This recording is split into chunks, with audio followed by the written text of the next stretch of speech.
Shalom, everyone. I guess so far it was all on mute, and I'm very sorry. Again, Shalom, this is Amir Tsarfati. These things happen, as you know, as we are. I'm all alone here in this place, trying to work on the information and also work around the technical things. These are breaking news about several things that happened first thing this morning and throughout the day.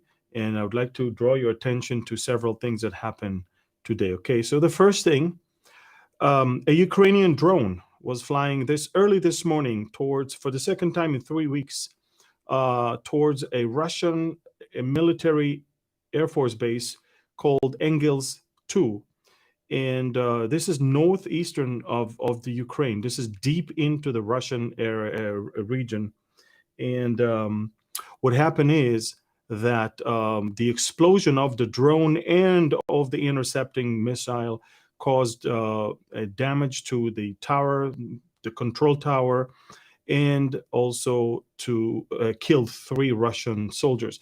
Now, 3 weeks ago, same thing happened with a Russian drone that was actually used by the Ukrainians to fly towards Russia and hit the same base and severely damage several heavy bombers that are nuclear-capable bombers on the ground. And therefore, the Russians learn and they move them from the tarmac. But now it's the control center that was hit, and 3 soldiers got killed.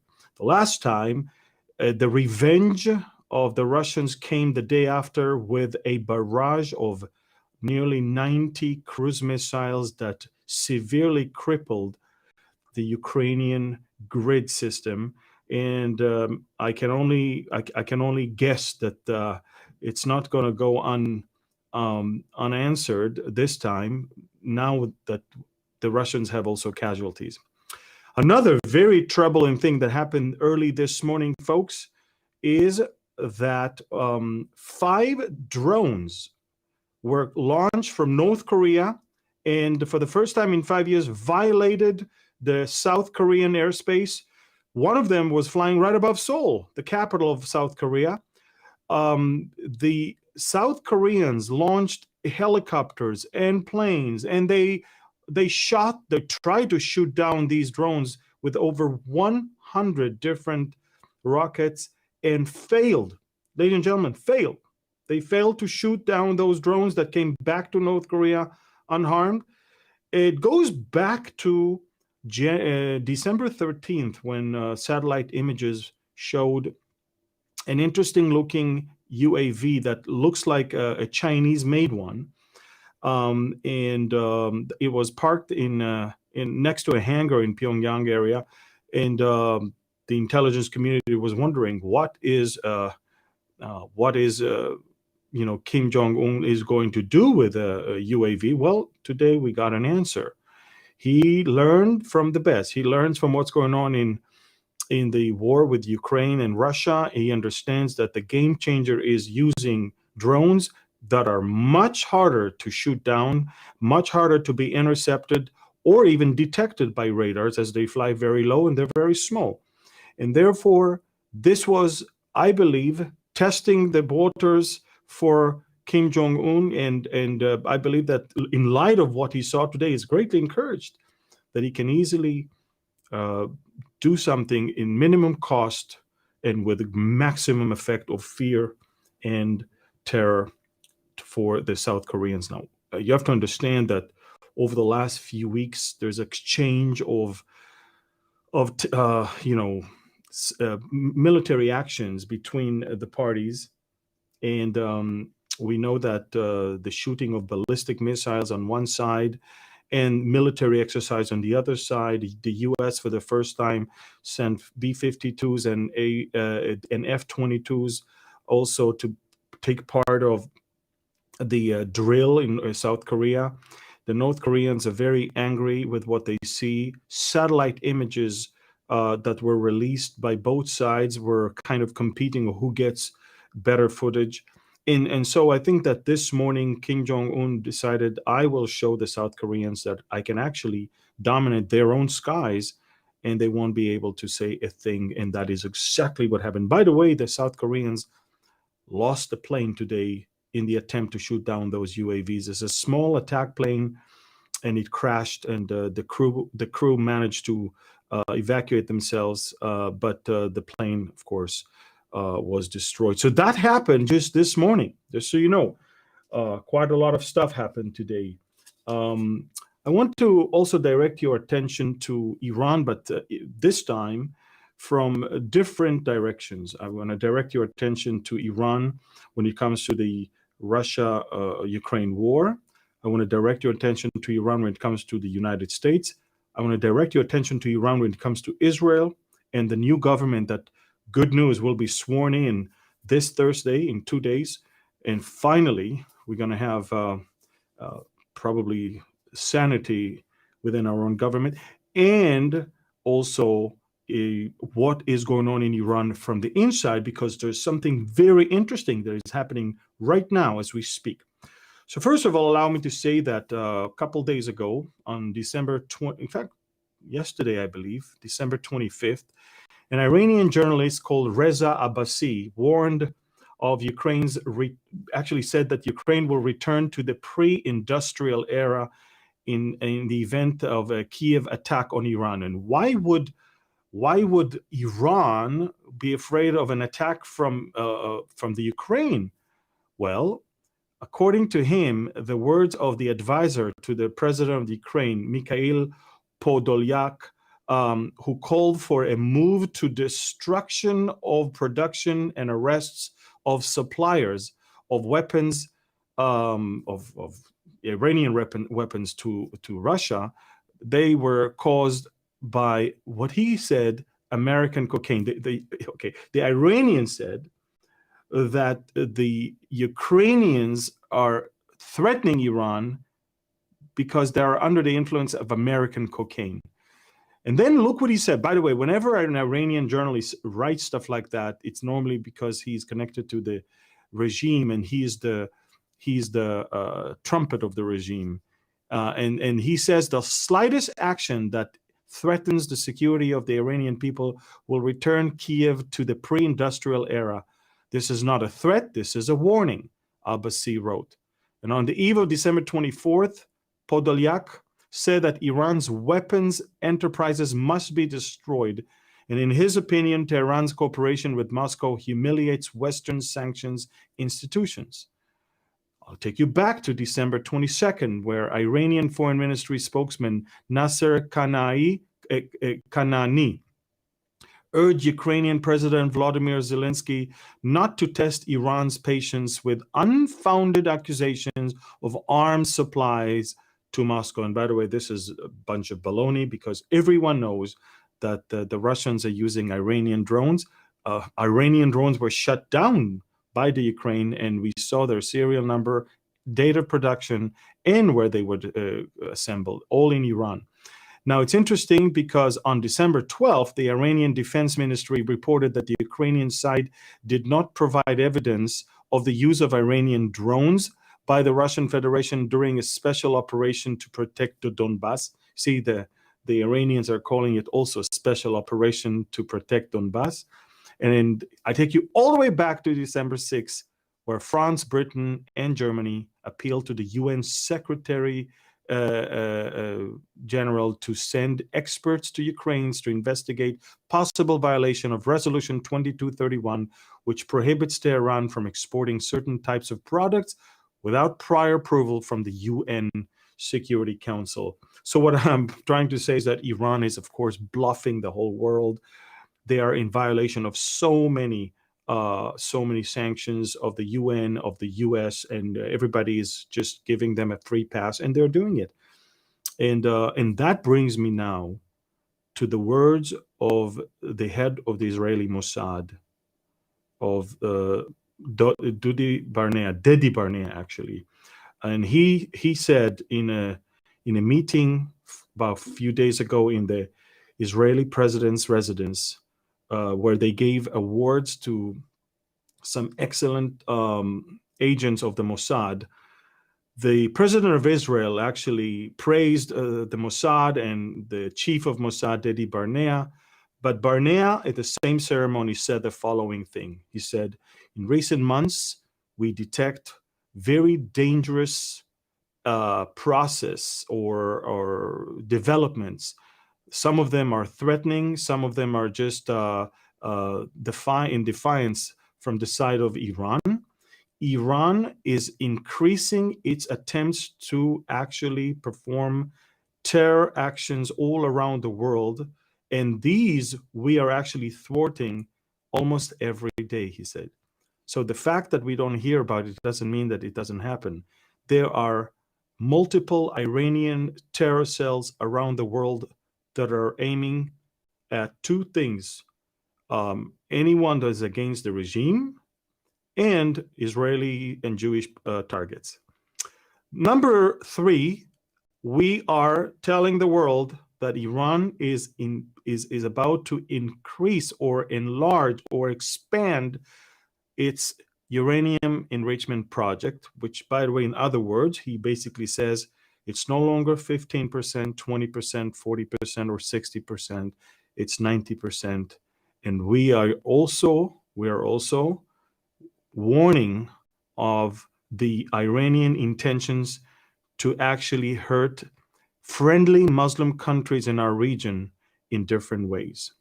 Now, I have to make it very clear.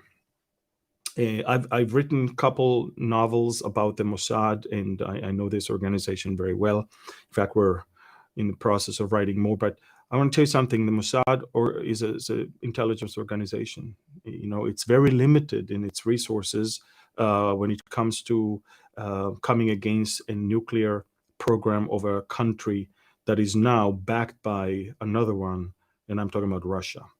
Ladies and gentlemen,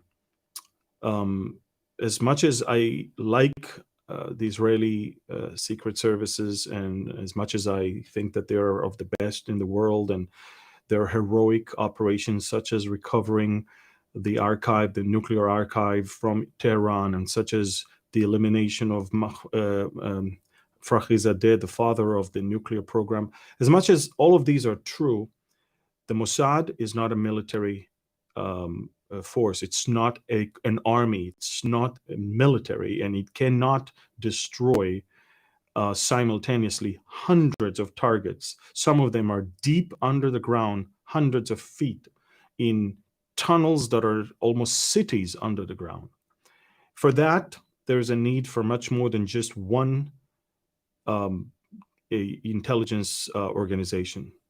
It takes actually even more than one country. It takes a coalition of countries that simultaneously must crush the nuclear program of Iran and attack simultaneously hundreds of targets from the air and on the ground in order to bring an end to this program.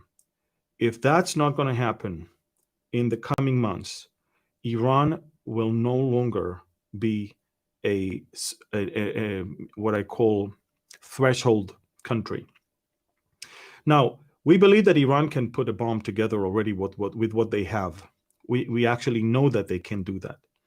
That the problem that Iran has right now is two problems, actually. They need to take that decision to assemble the bomb, but they also need at least a couple of years to learn how to mount those things on rockets and on bombs. And these are things that Russia can help them a lot with. And this is exactly what America is now very concerned with.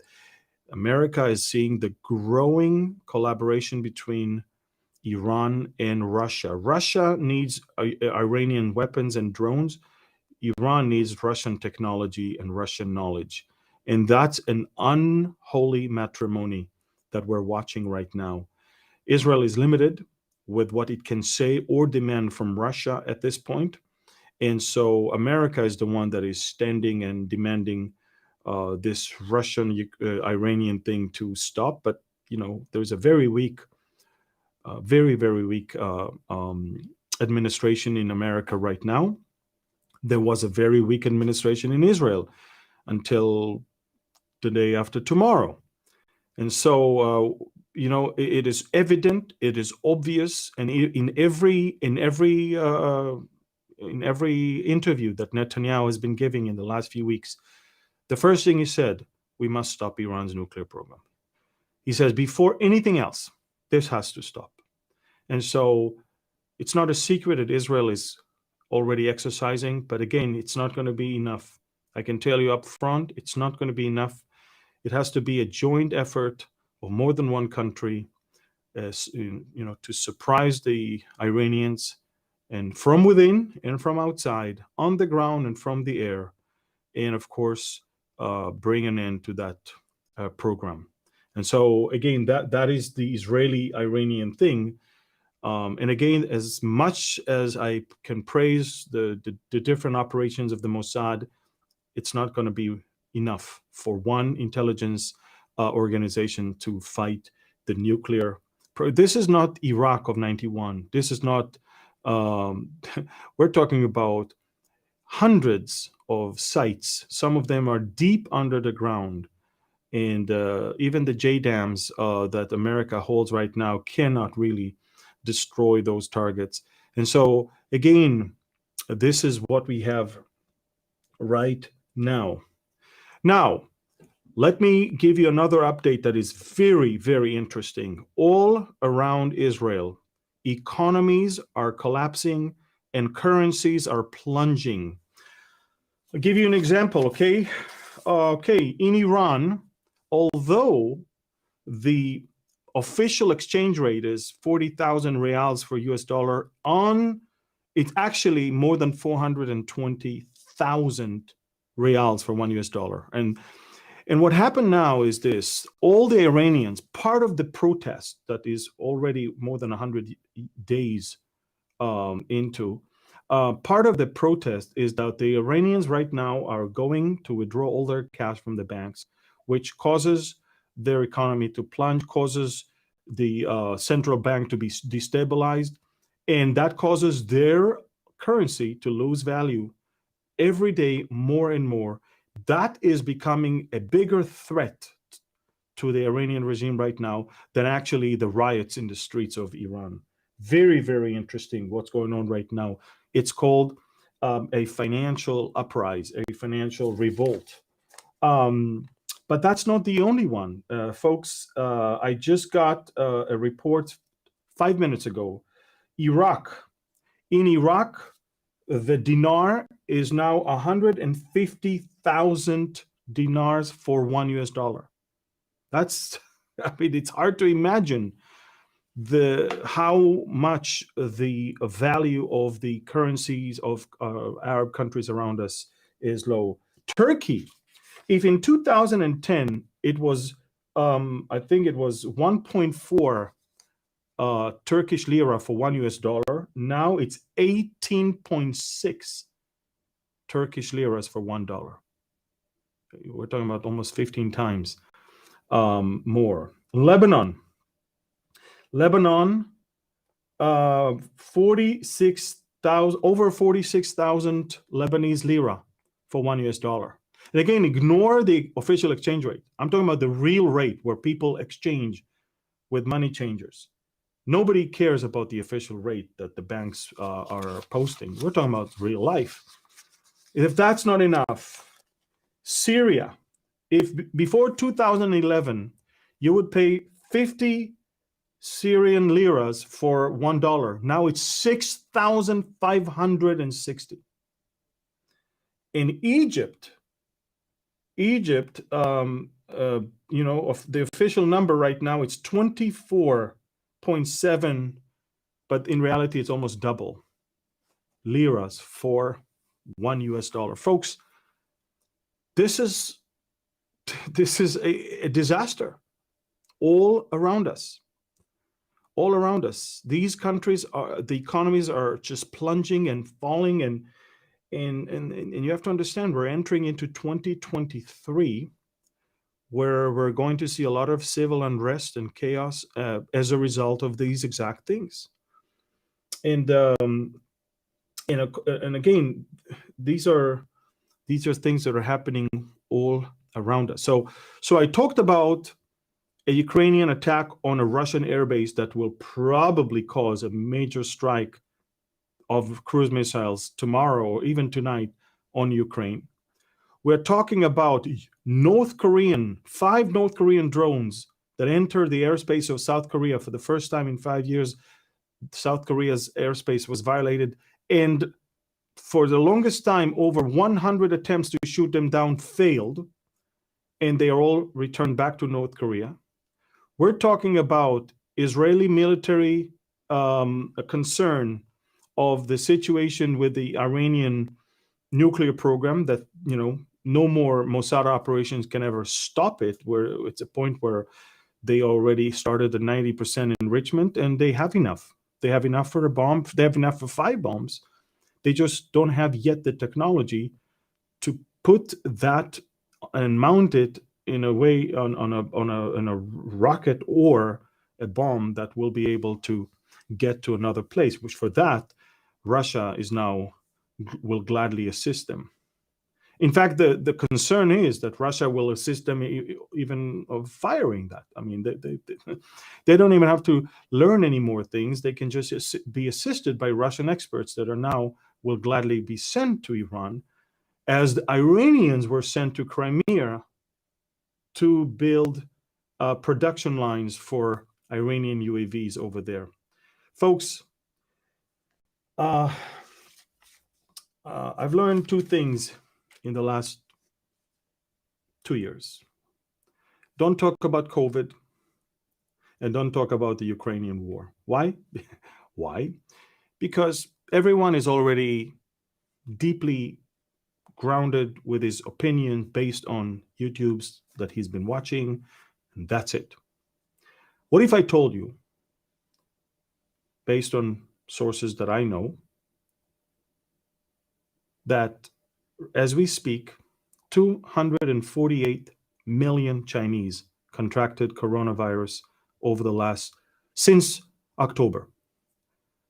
And since they abandoned the zero COVID policy, which, by the way, listen to me all the way, because the zero COVID policy of China was the worst thing, because it did not expose the people, and therefore everybody's contracting it right now. If they had been exposed, things would have been as in Europe or in America or even in the Middle East or the rest of the world. But while China was locking up its own people in buildings and in villages and in towns, none of them built immune system for this virus. And therefore now, the minute they pivoted out of this zero COVID policy, all the dams fell. And currently, the Chinese government stopped reporting numbers, because everybody is laughing at them, because every time they report numbers, everybody knows they're too low. That's not true. Now, the reason why I'm telling you that is because if your package is not coming from China, or your product is not being manufactured right now, it's because, you're talking about almost 20% of the Chinese are not going to work right now because of the virus. Now, I'm not saying the virus is killing all of them and all of that. I'm just saying they have the virus and they're home. They cannot even go to work. Shopping malls are empty. Factory lines are empty. And so that will affect world economy in the near future, in coming weeks. So I'm just telling you that because there is a reason for that. Now, I'm not even talking about the virus itself, whether it's real or not, whether it's man-made or not. This is not what I'm telling you right now. I'm just telling you that numbers that were leaked in the last 24 hours are showing 248 million people who contracted the virus in the last 20 days. That's unbelievable. And regarding the Ukraine, I'm trying to tell you something, but I hope you will understand. There's so much that we don't know that it's very important not to take stands only based on some show on Fox News or some YouTube that somebody did. Trust me, there are things that are much older, go way back than just this war. For example, everybody is talking right now about the fact that Zelensky is prohibiting Christians from going to churches. This is it. Now, I'm not a fan of Zelensky, not whatsoever. But I will tell you that the story is not exactly this. The story is actually going all the way back to 2019. And if you don't understand that, then you're being misled. It goes to 2019, where already then the Russian Orthodox Church in Ukraine was blamed in 2019. I'm not talking about the war began in February 2022. 3 years or 2.5 years before, the Ukrainians already suspected that Russia is using priests as spies, their priests in Ukraine as spies, and churches as a mean to indoctrinate Ukrainians against Ukraine and to side with Russia. Now, whether it's true or not, it's not the point. The point is that the Ukrainians decided to create their own Orthodox church. It's not that they are against the church, they are against the Russian-based church. And so the Ukrainians created the Ukrainian Orthodox Church that has its own bishop. And believe it or not, they went to the highest authority of the Orthodox Church, which is the bishop of, or patriarch of Constantinople, which is Istanbul of today, and he gave them on Christmas Eve of the Orthodox Church on January 6, 2019, he granted them what we called autocephaly, which is the status of a hierarchical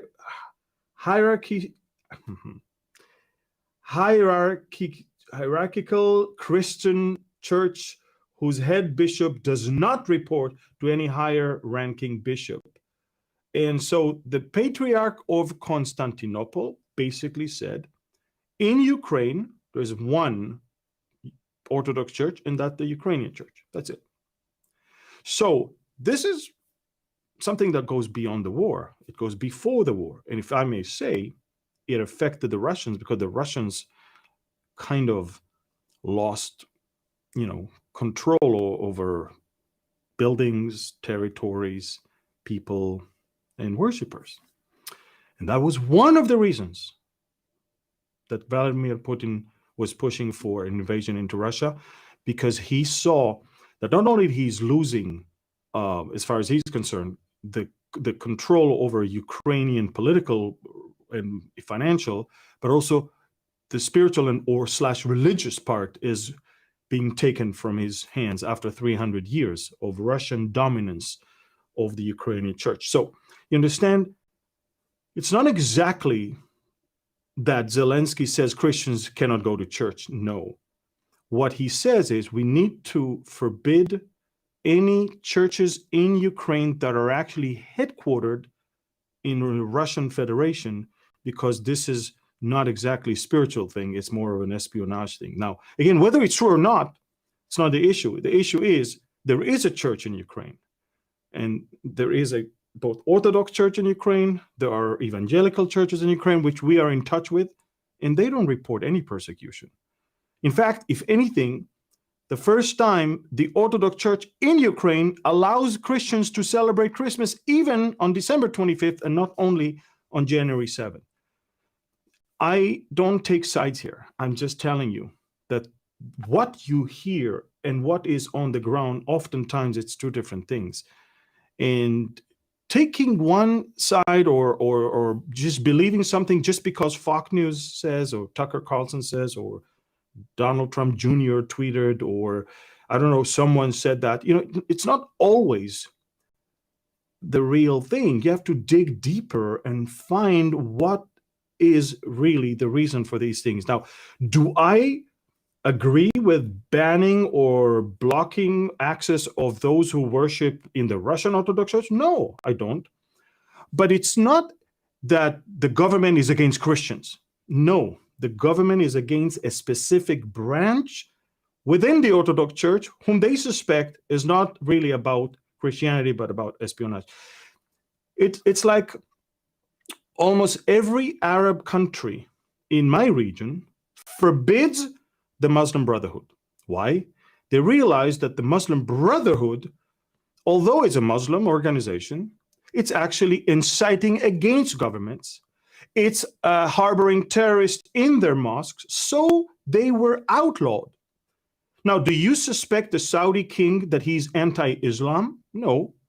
Do you suspect the Egyptian president that he's anti-Islam? No, these are Muslims, but they're against the Muslim Brotherhood, as they suspect that it is a terrorist organization that is hiding under a religious,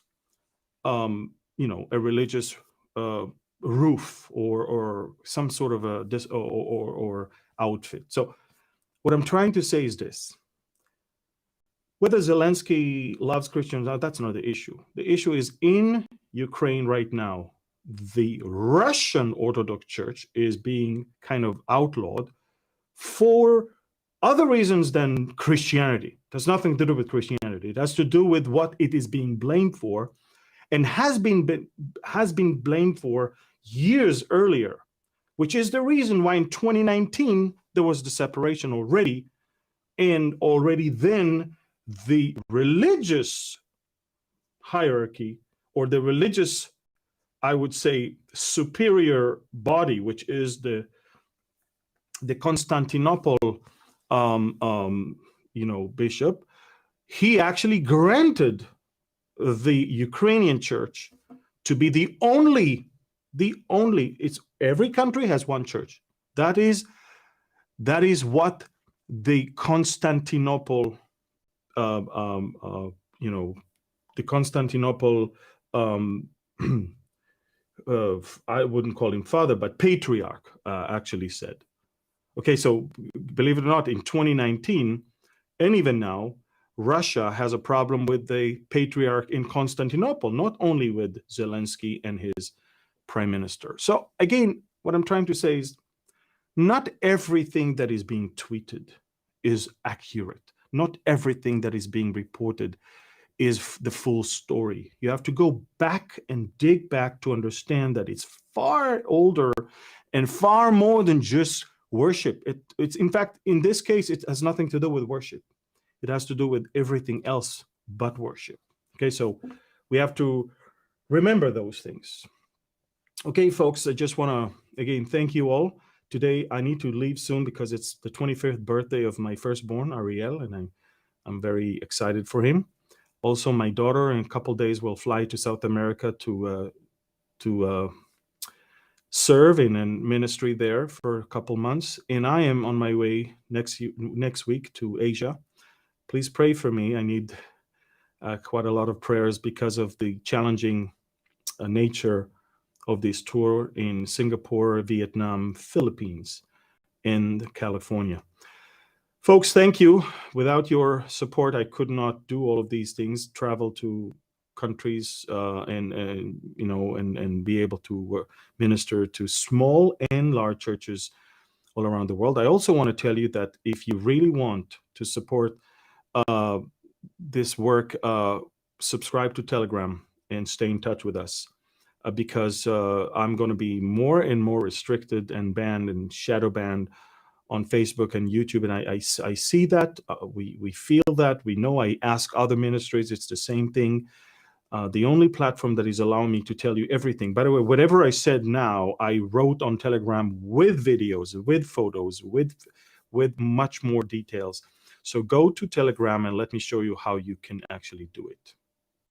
Join the Amir Sarfati and Behold Israel channel on Telegram. Here you will receive daily updates and audio messages from Amir. You can also take part in our community and reply with comments. Getting started is easy. Simply download Telegram from the App Store, then visit the Behold Israel Telegram channel in your browser. From there, click Preview Channel, then click Join. That's it. See you on Telegram.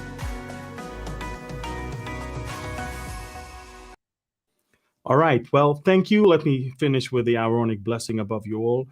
And again, thank you for your prayers, for your support at the end of this year. It means a lot to me and to my family and to our team. So Let's pray. יברכך אדוני וישמרך, יאר אדוני פניו אליך ויחונך.